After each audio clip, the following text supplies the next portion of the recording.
No sir, దేనికైనా time రావాలండి.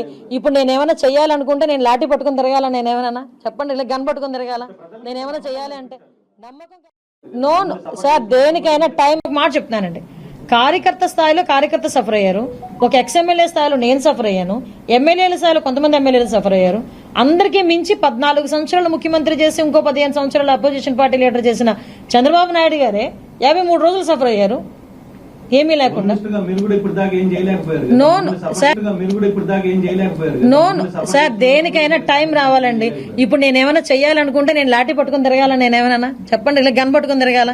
నేనేమైనా చెయ్యాలి అంటే నమ్మకం అన్నది దాన్ని ఏమంటారంటే ఒక సమయపాలనలో కంపల్సరీ నమ్మకం వస్తుంది.